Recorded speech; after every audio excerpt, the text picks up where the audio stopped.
Wasn't that fantastic?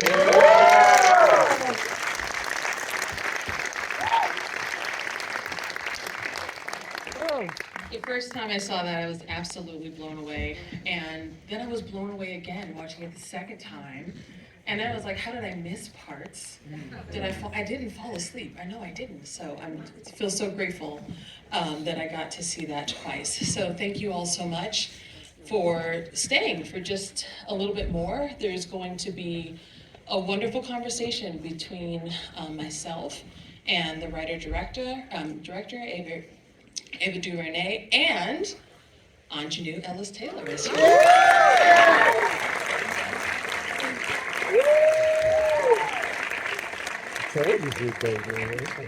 Ms. Ellis-Taylor is probably one of the great actresses of her time. Yes. I can't even go into all of the amazing roles that she has done and the awards that she has won and been nominated for. And so I am not going to go into it, but I would like to introduce her to the stage now.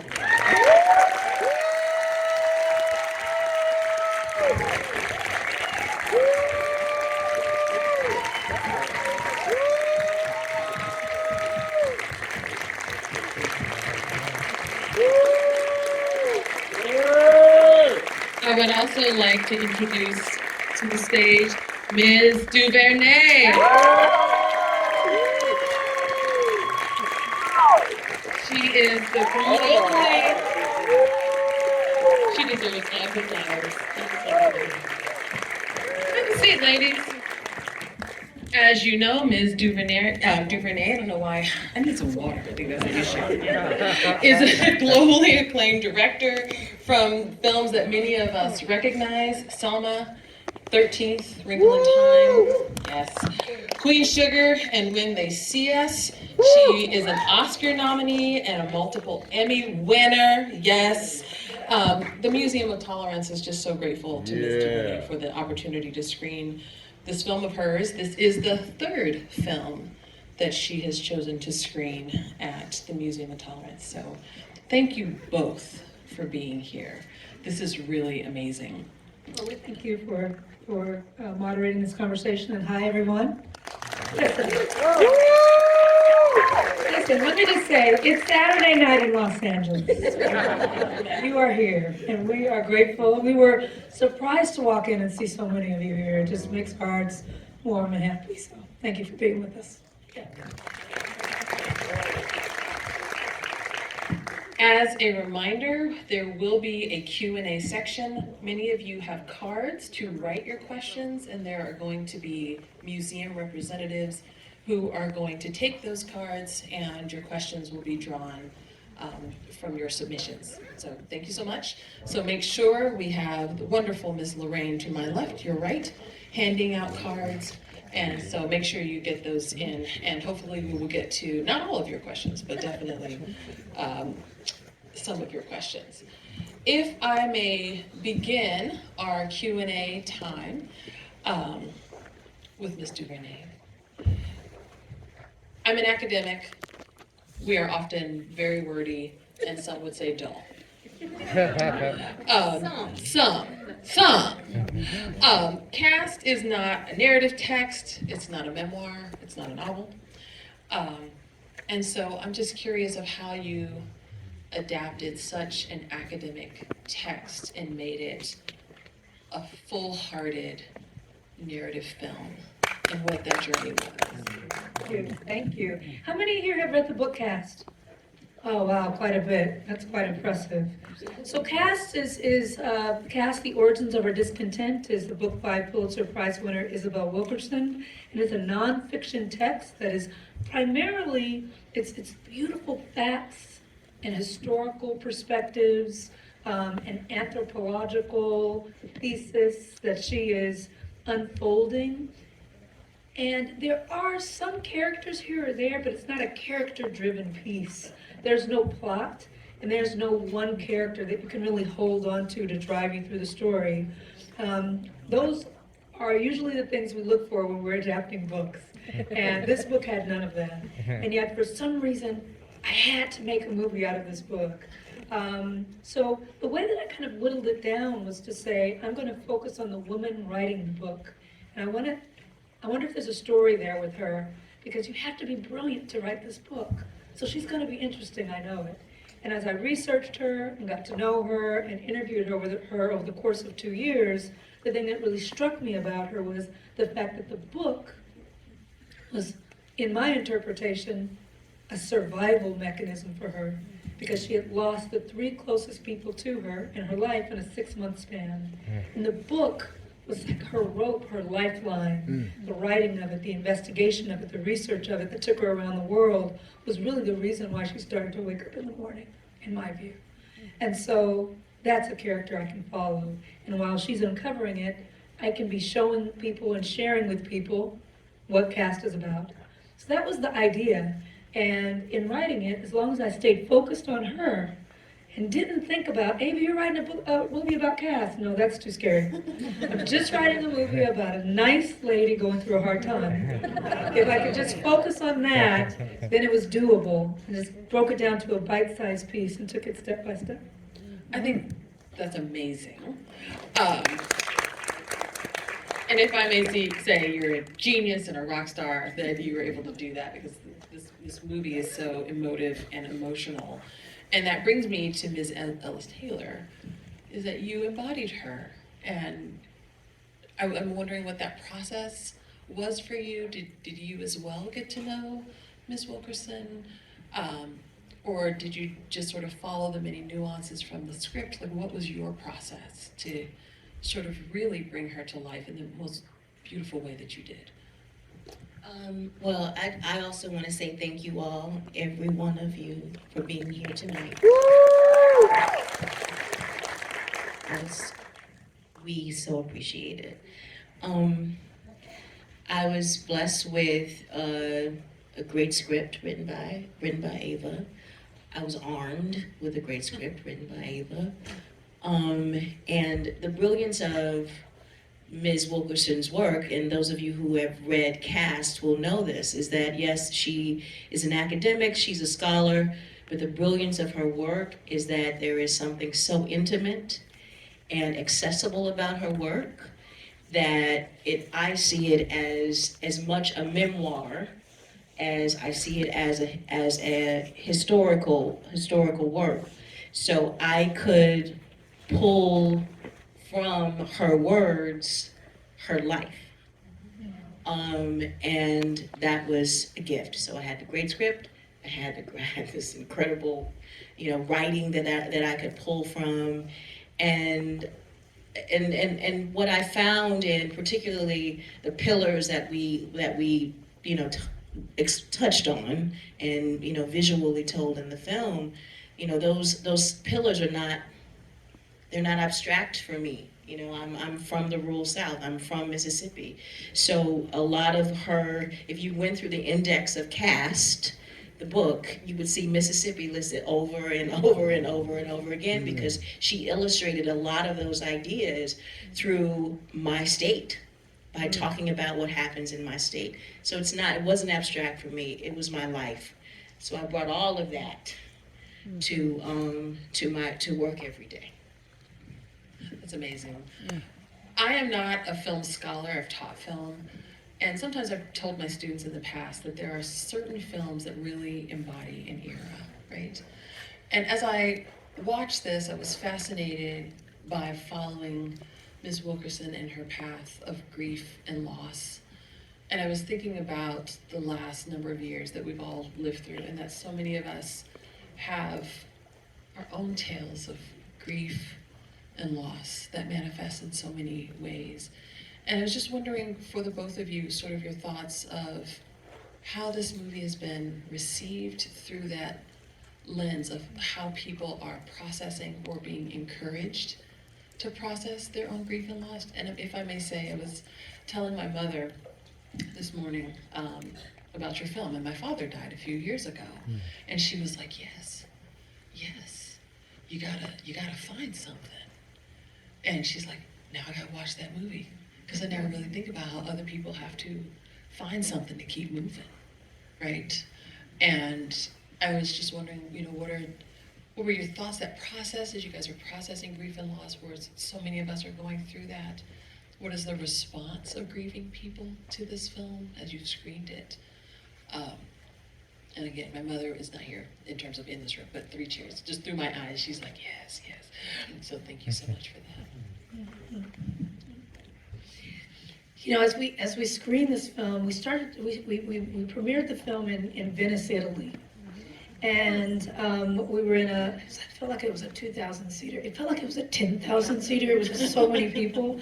But we screened this film there, and then we took it to Toronto, and we had a couple of screenings there. Our U.S. premiere was in Charlottesville, because I thought it was very important to take the film to a place that had been very much affected by the actual events that we portray. And so we've been screening it just around the country.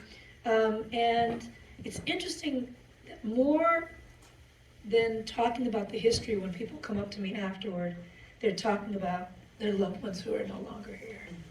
You know, the film deals with cast, it deals with weighty subjects. You're seeing lots of historical pieces.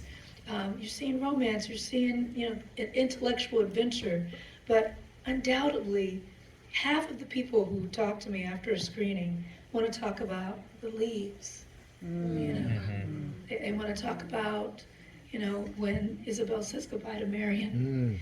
You know, and it astounds me that in a film with so much, it comes down to that heart space of loss. And that was really the end that I'm hoping people have with the film, because it's very similar to the conversation that Isabel has with the plumber. She knows intuitively in that moment, the heart space that all of us are connected by is our most vulnerable time. It's when we have lost someone that we love, and our molecular structure changes. We change as people. We're not the same person we were when they were with us. Now we're different because they aren't with us in the same way. And so that is something that we all share. It doesn't matter how you identify. If you're a human being and you've loved someone and you've lost them, you have been changed.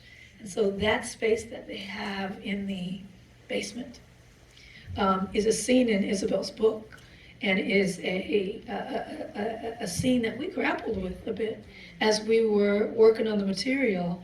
And the place that I found that was a place of grace with me in that scene was, that basement is a meeting place. It is a sacred space to meet in our vulnerability and to seek understanding within that space. And oddly enough, it's grief that's the entry point. And I've tried what Isabel did in the book and in the film, never to de-escalate a situation, but to talk to people about their people that they've lost. And it's usually very beautiful conversations, because I want to talk about my dad. I miss him so much. If someone asked me, tell me about your father, that would be a thrilling conversation for me. How often are we asked about the people that we've lost? We don't ask because we don't want to make the person sad, or we don't quite know how to ask about it. And so there's something in this film that tries to break that open, and tries to break it open in a personal place of loss, but it's also trying to break it open in a collective place of loss. Because when we are separated from one another, and when we are prioritizing people in a hierarchy, we are losing as well. And so these are the ideas that we were playing with in the film and trying to weave together in what you watched. Would you like just, you're good, thank you. Would you like to add to that, maybe some of the interactions that you've had while screening this, or even interacting on set about this dynamic of grief and loss, and just that aspect being probably, as you said, clearly one of the more powerful aspects of the film? I was alone. You know, when we were filming those scenes, I was by myself. And the gift that I had in the cast that Ava put together, she assembled just really great actors. But in addition, there were just beautiful people. John Bernthal, who played Brett. Let's give him a round of applause. Miss Emily Yancey, who played my mother, Ruby. Let's give her a round. And Niecy Nash.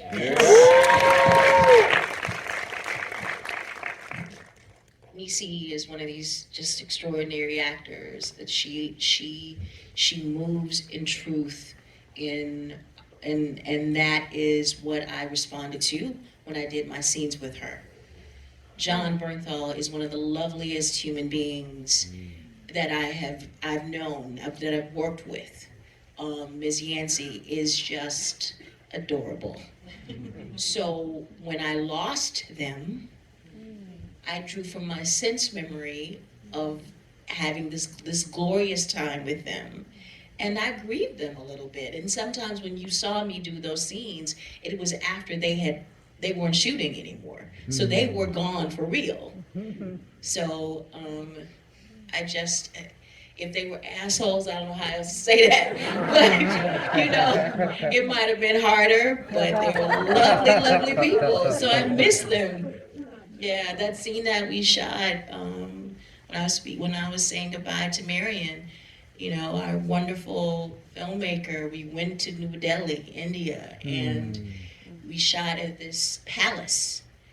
And it was, I mean, how she did that was just incredible.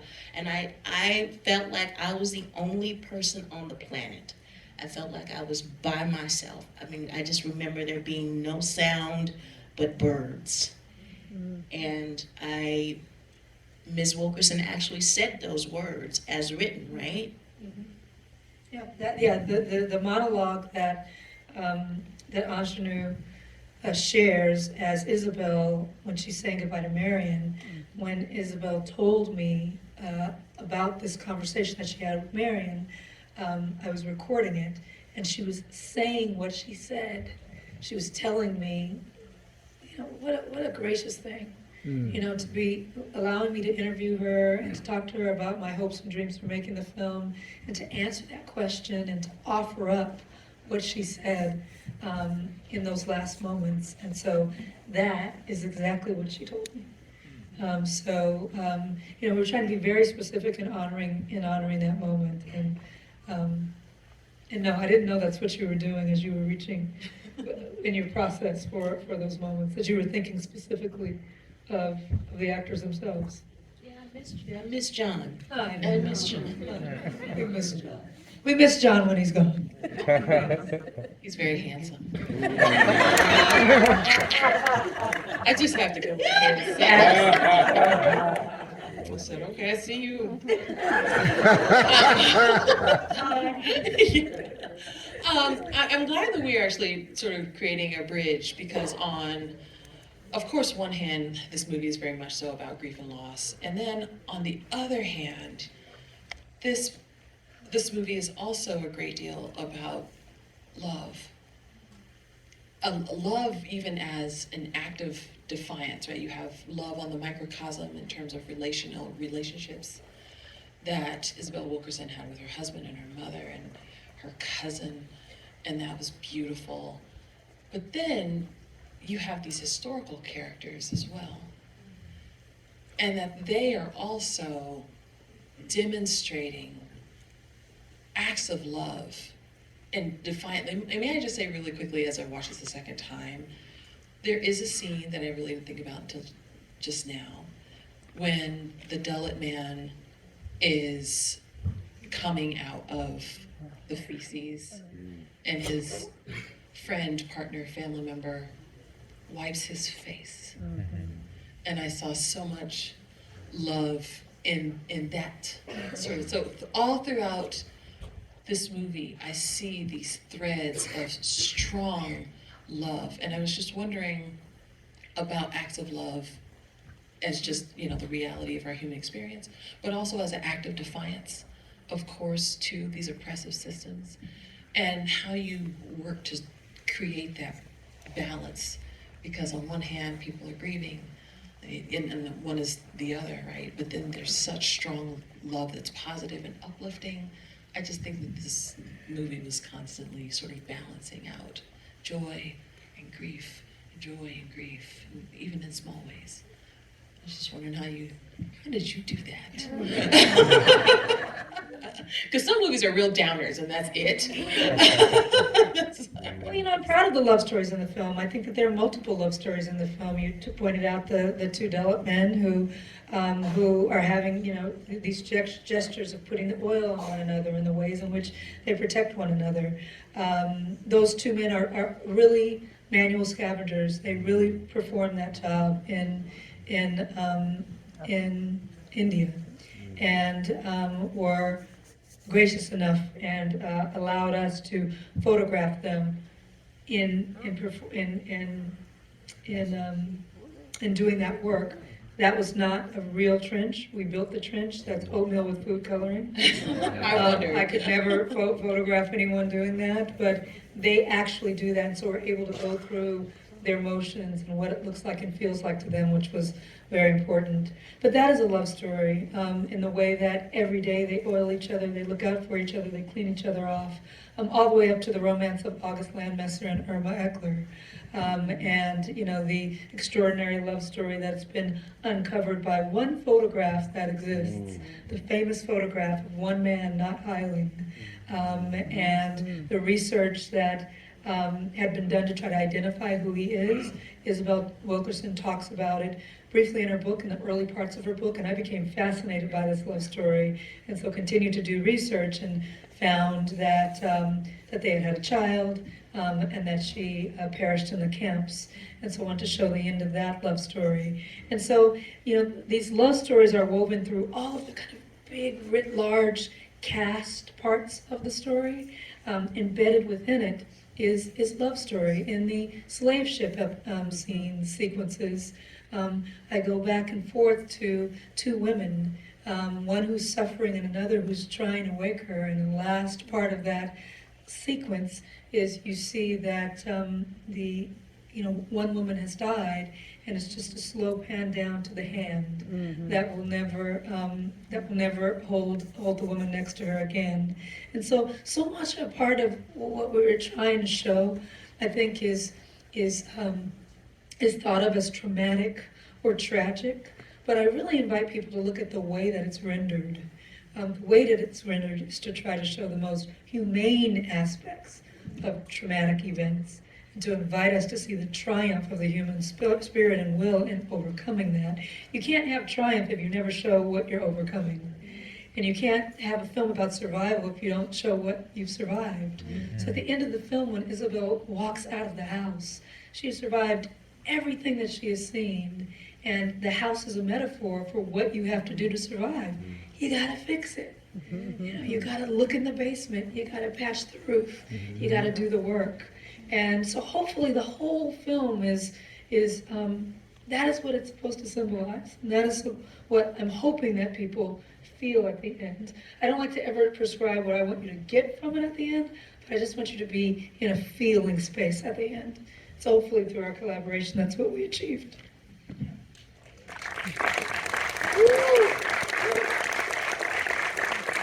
Audience question time. Audience question Wow, time. this is the fun part. Here we go. What would be the best, absolute best, underlined thing anyone can take away from this film? Question mark, very large. I liked that question.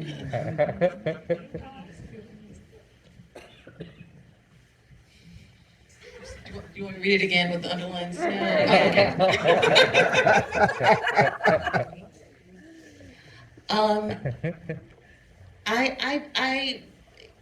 Ms. Wilkerson's father was a Tuskegee Airman. When he left the service, he was unable to find a job as a pilot, and so he went back to school and he became an engineer. And he spent the remainder of his professional life building bridges. Ms. Wilkerson has told us, I've heard Ms. Wilkerson tell the story, and she said that she feels that she is really assuming her father's professional life of building physical bridges, that is what she is doing now with her writing. She is building bridges between people all over the world. And my hope is that we all see ourselves as bridge builders, and that this film will plant that seed to do that.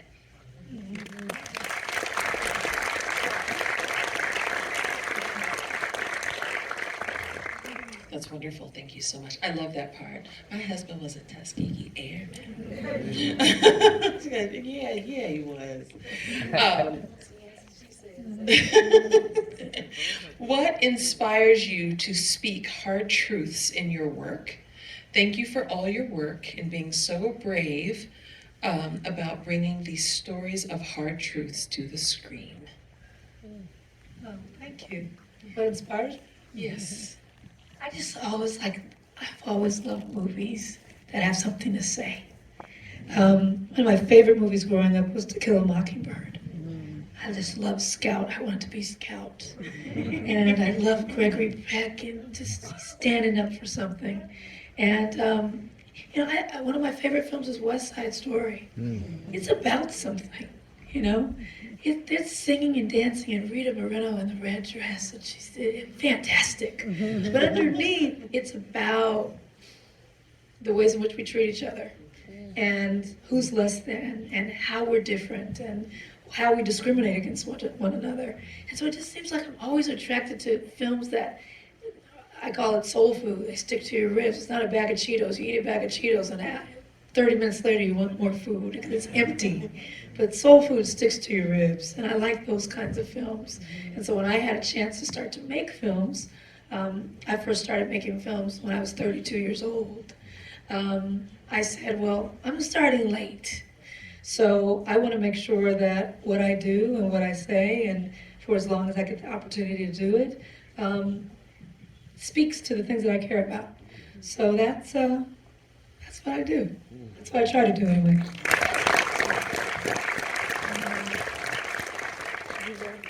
What actions can we take to dismantle caste? Sounds like a question for Aunjanue Ellis-Taylor.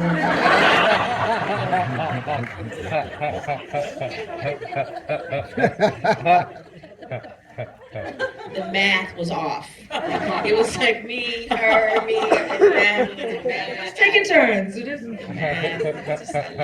I lost in that equation. Somebody much smarter than me said this. This scholar named Teju Cole. Is anyone familiar with Teju? Yeah. You're an academic, so. But Teju Cole, in an interview that I heard recently, he was talking about the poet Anne Carson, and he said, the naming of a contradiction is the beginning of a new ethos. So I said, this is what is words that I can use about this book and about ultimately our movie, is that even though Isabel says, Isabel, I can say Isabel. Isabel says, I don't write questions, I write answers. I think the book is an invitation to questions. And I think that the naming of something, the contradiction, what we don't understand, because everyone could see this film, could read the book, and not necessarily agree with the arguments in the book. But it is the invitation to discuss it, is the invitation to talk about it, to name it, to say this is a problem that we have. And then in the naming of it and discussing it and battling it out and crying about it and getting upset about it and showing up on a Saturday night to be in the presence of it and hopefully tell your friends about it and tell your friends about the book, tell your friends about the movie. It's the naming of it. It's acknowledging it. Acknowledging the broken bridges and the bridges that we have never built. And what I think is so great, I hope I'm not rambling, is that what I think is the triumph of the book, and hopefully what we have done with the movie, is that we have connected all of these cultures. We've connected Black folks here, we've connected Jewish folks, we've connected Dalits in India in a way that none of us really thought about. We are connected now. We can't go back. So I hope that it is the naming of it, the acknowledging of it is a step to an ethos, meaning it's a step to something better. Yeah.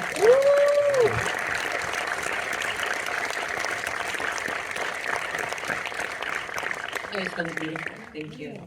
And the final question, the questioner asks, quote, though I understand the reason for it, do you agree that the little boy by the pool was going to be just fine? And where'd you find that sweet Who said, who wrote that? Who wrote it? What a beautiful way to put that. Oh my gosh, that makes me cry. That's just artful. Wow. That hit me on my heart. What do you think, Aunjanue? You said it. You said it. That's wrong. We both have to answer. Oh gosh, that's such a beautiful question. Do I agree that he's just gonna be just fine? No. No. But we must say that, right? We must say that. And I think in that moment, it's like a surreal moment. It's the two worlds coming together. I love this scene because for me, it connects to the top of the movie when she says to Amari, I want to be inside the story, really inside the story. And that's the first time out of all the stories that she tells in the movie that she steps into the story. So she walks into the story. And that was a special little connection that I wanted to make. And I believe when she reaches in, it's a match cut. It's the same action that her mother's hand reaches in when she's laying in the leaves on her side. It's the same laying in, it's the same reaching in. She's recalling what I believe her mother had said to her during that time, right? That she's going to be okay. And I think that comfort, that attempt, the effort, the desire to protect one another is just as valid, even if it's not true. That's the way that we serve one another, right? That's the human instinct, is to try to care for one another. That it's okay if in that moment she knows it's not true, and I believe in that moment he knows it's not true. But he still smiles a little bit before he turns his head, and you just see the one tear. And for me, that scene is really about care, right? In a world that may not care. And how we can preserve those spaces and do for one another what we will and what we can. And that it'll be enough, right? It'll be enough. And so, my gosh, what a beautiful question. Thank you so much for it. The beautiful heart had to ask that question, so I appreciate it. I appreciate it. Thank you.